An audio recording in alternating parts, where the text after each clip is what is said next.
শুভ সন্ধ্যা বন্ধুরা, তোমরা সবাই কেমন আছো? আশা করছি সবাই ভালো আছো। দূরের কাছে যত বন্ধু আছো আমার, সবাই ভালো আছো, আমরাও ভালো আছি। প্রচুর বৃষ্টি হচ্ছে বন্ধুরা বাইরে, ওই জন্য চলে এসেছি পাঁপড় ভাজা করতে, চায়ের সঙ্গে খাবো বলে। অনেক দিন থেকে বন্ধুরা পাঁপড়গুলো ছিল ঘরে, আর রোদে দেওয়া হয়নি, কিচ্ছু করা হয়নি, ওই জন্য পাঁপড়গুলো ভালো ফুলছে না। দেখো, অনেক দিন বাড়িতে ছিল, ওই জন্য ভাবলাম বৃষ্টি পড়ছে বাইরে খুব, কটা পাঁপড় ভেজে নিই, সন্ধ্যাবেলা চায়ের সঙ্গে খাবো বলে এই পাঁপড় ভাজতে এলাম। পাঁপড়গুলো দেখছো ভালো ফুলছে না, রোদ পায়নি, 1 মাসের উপরে হয়ে গেছে। পাঁপড়গুলো নিয়ে এসেছিলাম, আর বর্ষাকালে জানো তো। এই দেখো পাঁপড় ভেজে নিয়ে চলে এসেছি বন্ধুরা, 1 থালা পাঁপড় ভেজে নিয়ে চলে এসেছি তোমাদের সামনে। 1 থালা পাঁপড় নিয়ে এসেছি। বর্ষার সময় দেখবে বাড়িতে বসে থাকলে, ঘর থেকে বেরোতে পারছি না, বর্ষার সময় এটা ওটা খেতে ইচ্ছে করে বেশি। আমার তো খুবই ভালো লাগে বর্ষাকালে ঘরে বসে থাকবো, পাঁপড় ভাজা, পেঁয়াজি বানাবো, মুড়ি খাবো, মশলা মুড়ি পেঁয়াজি টেজি বানাই, তারপরে পাঁপড় ভাজা করি, বাচ্চাদেরকেও দিই, দেওরের ছেলে মেয়ে ওরা আছে ওদেরকেও দিই, আমরাও খাই। পাঁপড় ভাজা খেতে দারুণ লাগে, ঠান্ডা ঠান্ডা ওয়েদারে তো খুব ভালো লাগে খেতে। বন্ধ ঘরের মধ্যে থাকতে হয়, কি করবো আর বৃষ্টি হলে। আর এদিকে চলে এসেছি কী নিয়ে বলো তো? এই দেখো লাড্ডু বানিয়েছি তোমাদের জন্য বন্ধুরা। একটা করে লাড্ডু নেবে বলো? তেঁতুলের লাড্ডু, এটা হচ্ছে নতুন তেঁতুল, এই বছরের তেঁতুল।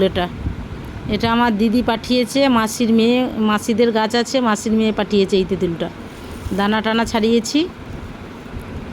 কে কে নেবে একটা করে লাড্ডু? চলে আসো, তোমাদেরকে একটা করে লাড্ডু গিফট করব, তেঁতুলের লাড্ডু গিফট করব বন্ধুরা। আর এদিকে চলে এসেছি কী বলো তো, তেঁতুলের বস্তা নিয়ে। দেখো 5 কেজি তেঁতুল, 500 টাকা দিয়ে কিনেছি এই 5 কিলো তেঁতুল। এটা হচ্ছে পুরনো তেঁতুল, গত বছরের তেঁতুল, একজনার মানে ঘরোয়া তেঁতুল, একদম লবণ টবণ মাখানো, পুরো নুন ফুন দেওয়া আছে, রোদে দেওয়া, খুব সুন্দর, দানা কাটা, আগের বছরের তেঁতুল। সেই তেঁতুলটা 500 টাকা দিয়ে কিনেছি, 5 কেজি তেঁতুল। অনেক দিন কেনা হয়েছে, তেঁতুলটা গুছানো হয়নি, ওরম প্লাস্টিকেই ছিল। এই যে বালতির মধ্যে আমি প্লাস্টিকের, এটা হচ্ছে আমার, এই বালতিটা হচ্ছে আমার তেঁতুল রাখার বালতি। আমসির বালতি আছে একটা ডিব্বা, আর এটা হচ্ছে তেঁতুল রাখার ডিব্বা। 5 কেজি তেঁতুল তাহলে কিনলাম 500 টাকা দিয়ে বন্ধুরা। কারণ আমার হাতে তো হাত অপারেশন হওয়া, আর বেশিক্ষণ ধরে হাতে কোনো কাজ করতে পারি না। তেঁতুলের 5 কিলো তেঁতুলের দানা ছাড়াতে জানো অনেক সময় লাগবে, কয়েকদিন লাগবে। ওই জন্য আমি একদম ছাড়ানো তেঁতুল, রেডি করা তেঁতুল কিনে নিয়েছি 500 টাকা দিয়ে 5 কিলো। আর এই নতুন তেঁতুল, এই এতটা তেঁতুল, এটা দানা শুদ্ধ পাঠিয়েছিল আমার দিদি, আমি ছাড়িয়ে নিয়েছি। তাহলে কার কার লাগবে তেঁতুল বন্ধুরা নিয়ে যাবে আমার ঘর থেকে। তেঁতুলের একটা করে লাড্ডু দেবো তোমাদেরকে। আর এদিকে চলে এসেছি আলু ভাজা করব, পান্তা আছে বন্ধুরা, অনেকগুলো পান্তা রয়েছে আজকের, মা মেয়ে দুজনে পান্তা খাবো। আর এদিকে মাংসও নিয়ে এসেছি। আর মশলার দেখো সব কেটে নিয়েছি। আদা রসুন এতটা লাগবে না, রেখে দেবো কিছুটা ফ্রিজে। আদা রসুনের পেস্ট বানিয়ে ফ্রিজে টিফিন বক্সে করে রেখে দেবো, ওটা পরে আবার কাজে লাগানো যাবে। মাংসও নিয়ে এসেছি, আর আলুটা ভাজা করে নেবো, পান্তা খাবো। এই দেখো আজকের একটু গোল গোল করে আলু কেটেছি, আজকের কুচাইনি, আজকের এইভাবেই আলু করছি, একদম ছাকা তেলে মচমচে করে আলু ভাজা করে নেবো। আর সঙ্গে কাঁচা লঙ্কা আর পেঁয়াজ খাবো, দারুণ জমে যাবে বন্ধুরা। কাঁচা লঙ্কা, পেঁয়াজ আর এই মচমচে আলু ভাজা। তাহলে সঙ্গে থাকো বন্ধুরা, দেখতে থাকো।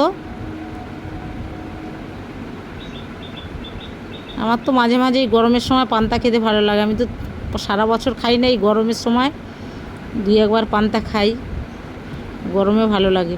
পান্তা টান্তা খাবো, তারপর দেরি করে বন্ধুরা রান্নাটা করব, দেরি করে। আগে পান্তা খেয়ে নিই।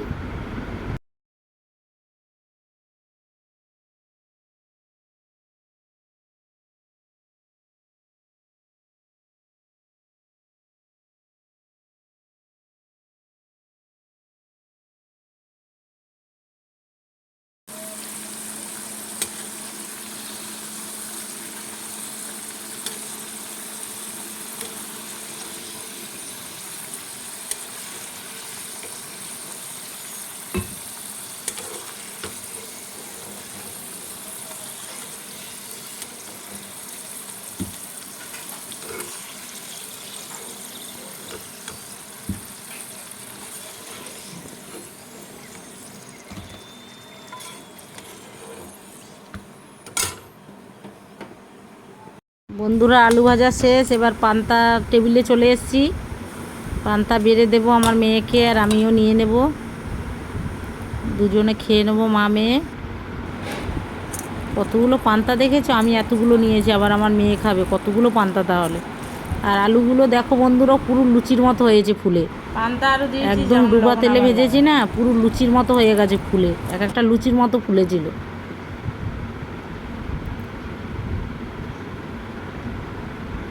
দারুণ লাগছে পান্তা গো। আর এই দেখো এবারে চলে এসেছি রান্না করতে, মাংসর আলুটা ভালো করে ভেজে নিচ্ছি। আলু ভাজা কয়েকটা আছে, আর শুধু মাংস করবো আজকের, আর কিছু তরকারি করব না, শুধু মাংস আর আলু ভাজা। বেশি করে আলু ভেজে নিয়েছি, এই জন্য পান্তা খাওয়ার পরে আলু ভাজা রয়ে গেছে। এই আলু ভাজার যে তেলটা থাকবে, এই তেলেই মাংস হয়ে যাবে।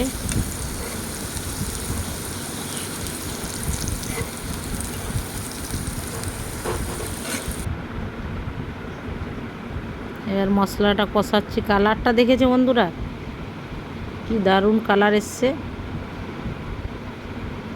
আজকের একটু সামান্য গুঁড়ো লঙ্কা দিয়েছি, গুঁড়ো লঙ্কার তরকারি তো খাই না আমরা, গুঁড়ো লঙ্কা দিয়েছি।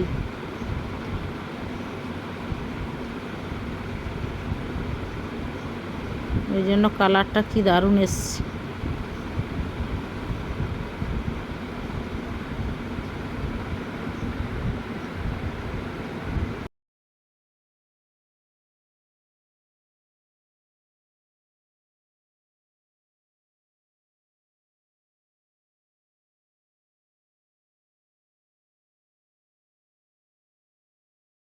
বন্ধুরা এবার চলে এসেছি, এই দেখো মাংস রেডি, টেবিলে নিয়ে এসেছি, তাই তোমাদেরকে দেখালাম। আর এই দেখো আমার ভাই কত সাবান নিয়ে এসছে, দেখো কেরালা দিয়ে এক ব্যাগ সাবান নিয়ে এসছে আমার জন্য, এক বালতি সাবান নিয়ে এসছে, আমাকে কতগুলো সাবান দিয়েছে। দেখো কেরালার এটা কি সাবান বলো তো, পেঁপে সাবান। দেখেছো, এই যে পেঁপের ছবি দেওয়া আছে, এর আগে যারা ভিডিও দেখেছো তারা আগে দেখেছো, কয়েক মাস আগে তখনও দিয়েছিল সাবান, আর এখন দেখো কতটা সাবান এনেছে। এখানে 15-16 পিস সাবান আছে, 15-16 পিস সাবান নিয়ে এসছে আমার ভাই। আমি একা তো এত সাবান ব্যবহার করতে পারবো না, আরও কয়েকজনকে দেব। কেরালা দিয়ে নিয়ে এসছে। আমাদের সারা বছর কেরালার সাবানই ব্যবহার করি, খুব কম, এখান থেকে তেমন সাবান কেনা হয় না। কার কার সাবান লাগবে বলো, কেরালার সাবান, সবাইকে একটা করে গিফট করব, অনেক সাবান আছে। এরপরে আমার জামাইবাবু সাবান নিয়ে আসবে। এখন কেরালা এখন মানে সিজন শেষ বলে সবাই চলে আসছে, সবাই সাবান, আচার, অনেক কিছু, কেরালার আচার, কেরালার সাবান, কেরালার জিনিসই বেশি ব্যবহার করা হচ্ছে। কার কার লাগবে বন্ধুরা জানাবে সাবান, কেরালার সাবান যে যে ব্যবহার করনি একটা করে পাঠাবো। আর দেখো বন্ধুরা চলে এসছে পার্সেল, দেখেছো। ও বন্ধুরা একটা কথা ভুল বলেছি, আলু ভাজা করেছি আর পরে পটল ভাজা করেছিলাম। এই যে খেতে বসছি আমি, দেখলে পটল ভাজা আছে, পটল ভেজেছি লাস্টে, আলু ভাজার পরে পটল ভাজা করেছিলাম, ভুলে গেছি। আর পার্সেল এসছে দেখো, শিফনের শাড়ি অর্ডার দিয়েছিলাম 350 টাকা দিয়ে, এই শাড়িটা এসছে আমার মেয়ে, তোমাদেরকে দেখাচ্ছি, মেয়ে তোমাদেরকে দেখাচ্ছে। এটা হচ্ছে শিফনের শাড়ি, জর্জেট শিফন। আমার মেয়ে পছন্দ করেছিল এই শাড়িটা, আমার মেয়ে বলছিল যে এই শাড়িটা খুব ভালো লাগছে, অর্ডার করো। সাদা যেটা না, আমার মেয়ের পছন্দের শাড়ি এটা, বুঝলে, আমার মেয়ের পছন্দে কিনেছি বন্ধুরা এই শাড়িটা, আছে মনে হয়, হ্যাঁ মেয়ের পছন্দ কিনেছি শাড়িটা, পরলে খুব ভালো লাগবে না রে।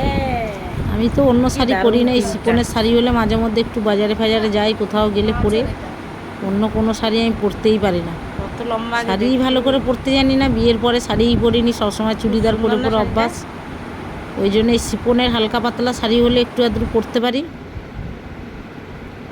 বন্ধুরা শাড়িটা কেমন লাগলো, আমার মেয়ের পছন্দের শাড়ি এটা, আমার মেয়ে বলেছে বলে আমি অর্ডার দিয়েছিলাম, নাহলে আমার অতটা শাড়িটা পছন্দ হয়নি, হলুদ ক্যাটক্যাটে কালার বলে, ক্যাটক্যাটে না, কালারটা বেশি মানে ক্যাটক্যাটে না আর কি, ওরকম ক্যামেরায় লাগছে চকচকে বেশি। আমার তো একদম হলুদ জিনিসটা ততটা পছন্দ না। আমার মেয়ের পছন্দে শাড়ি কিনলাম আমি। বন্ধুরা কমেন্ট করে জানিও শাড়িটা কেমন হয়েছে। 350 টাকার শাড়ি কেমন হয়েছে, ফ্লিপকার্ট থেকে নিয়েছি বন্ধুরা। জানিও তোমরা শাড়িটা কেমন হয়েছে। আমার মেয়ের পছন্দের শাড়ি কিনলাম। টাটা বন্ধুরা, বাই।